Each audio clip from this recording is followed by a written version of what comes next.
Shalom semua. Puji syukur kepada Tuhan untuk menikmati satu lagi chapter baru dalam kehidupan di bulan Februari ini.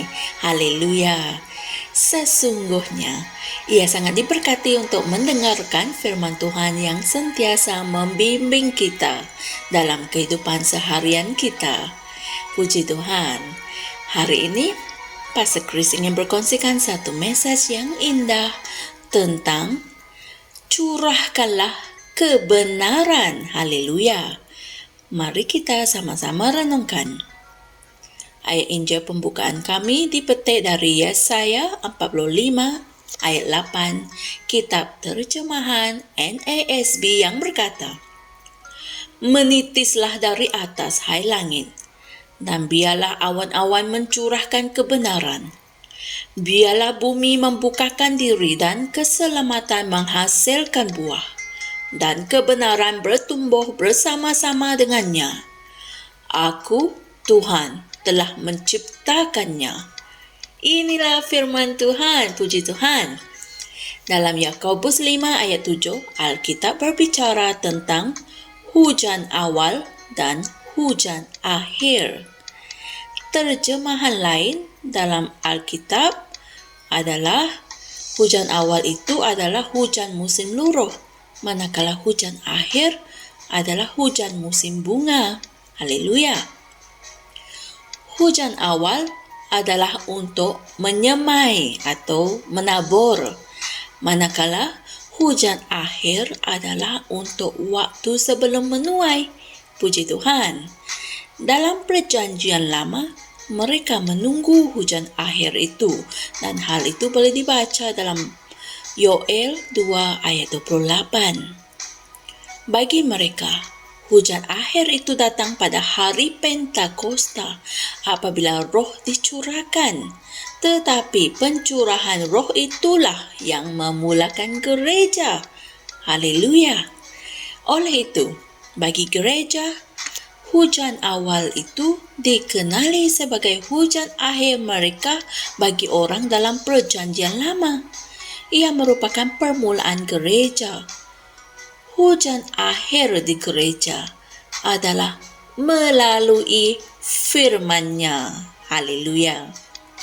Hosea 10 ayat 12 berkata, "Menaburlah bagi dirimu dalam kebenaran, menuailah dalam kemurahan.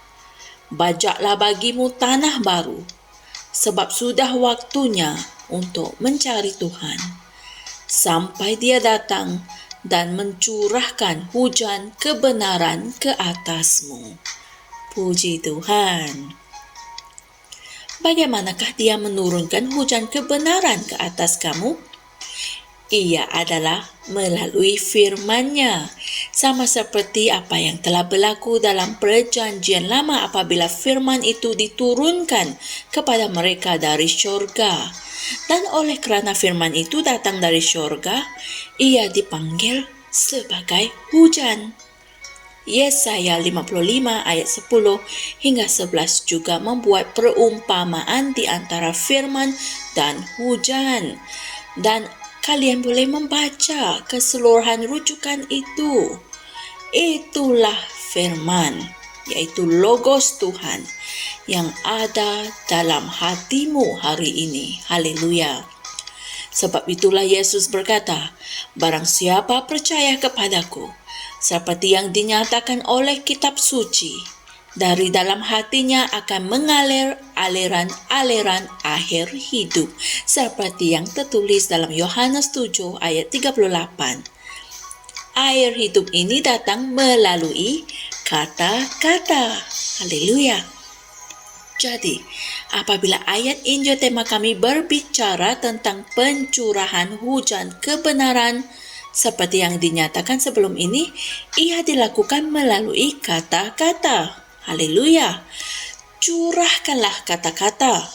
Pengkhotbah 11 ayat 3, kitab terjemahan NIV berkata, "Apabila awan-awan sarat mengandung hujan, maka hujan itu dicurahkannya ke atas bumi." Haleluya. Teruslah bernubuat dan penuhilah awan-awan kehidupanmu, kotamu, negaramu, dan bahkan awan-awan di luar wilayahmu dengan kata-kata berkat dan kebenaran. Perintahkan firman Tuhan ke dalam alam roh sehingga hujan mulai turun. Haleluya. Kata-katamu berkuasa.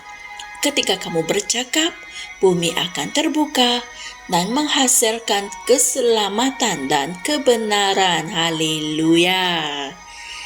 Saudara dan saudari semua, mari kita sama-sama berdoa. Aku mencurahkan hujan kebenaran ke atas bangsa-bangsa di dunia. Dalam nama Yesus, orang ramai datang kepada Kristus dan menghasilkan buah kebenaran. Kejahatan disingkirkan dari hati manusia kerana kebenaran telah dicurahkan. Firman Tuhan berkembang dengan kuat dan menang dalam semua negara, yang menghasilkan pengaruh Injil yang lebih besar. Dalam nama Yesus. Amin. Untuk renungan tambahan dan untuk mendalami perkongsian kami pada hari ini dengan lebih lanjut, kaji dan pelajari ayat-ayat Injil berikut, iaitu 1 Timotius 2 ayat 1 hingga 4, Pengkhotbah 11 ayat 3, Kitab Terjemahan NIV, Yakobus 5 ayat 16, Kitab Terjemahan AMPC, iaitu Amplified Classic. Haleluya. Sungguh indah perkongsian firman Tuhan pada hari ini. Dalam kehidupan seharianmu, penuhilah awan-awanmu dengan kata-kata berkat dan kebenaran. Dan apabila ianya penuh, ia pasti akan mencurahkan hujan berkat dan buah kebenaran. Amin. Jumpa lagi esok dan jangan lupa subscribe saluran kami agar kalian tidak terlepaskan firman Tuhan yang kami kongsikan di sini setiap hari. Dan kongsikan firman ini dengan teman-teman, saudara mara, rakan sekerja, dan semua orang yang kalian kenali, supaya mereka dapat mengenali dan mengetahui kebenaran ini. Haleluya. Tuhan berkati dan jumpa lagi esok. Shalom. Kami percaya saudara-saudari semua telah diberkati dengan perkongsian firman dari Rhapsody Reality. Bagi sesiapa yang ingin menjadikan Yesus Kristus sebagai Tuhan dalam kehidupanmu, kamu boleh mengucapkan doa ini bersama dengan saya. Ya Tuhan Allah, aku mempercayai Yesus Kristus, Anak Allah yang hidup dengan sepenuh hatiku. Aku percaya Dia telah mati untukku dan Allah telah membangkitkan Dia dari kematian. Aku percaya Dia hidup hari ini. Aku mengaku dengan mulutku bahawa Yesus Kristus adalah Tuhan dalam hidupku mulai dari hari ini. Melalui Dia dan di dalam nama-Nya, aku mempunyai kehidupan yang kekal. Aku telah dilahirkan semula. Terima kasih Allah kerana menyelamatkan jiwaku. Aku sekarang adalah anak Allah. Haleluya. Tahniah, sekarang kamu telah menjadi anak Allah.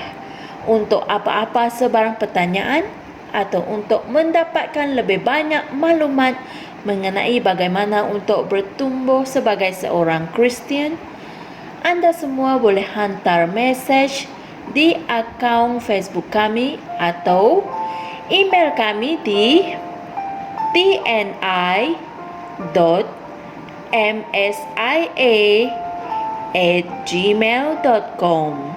Sekali lagi, tni.msia@gmail.com. Tuhan berkati Anda semua.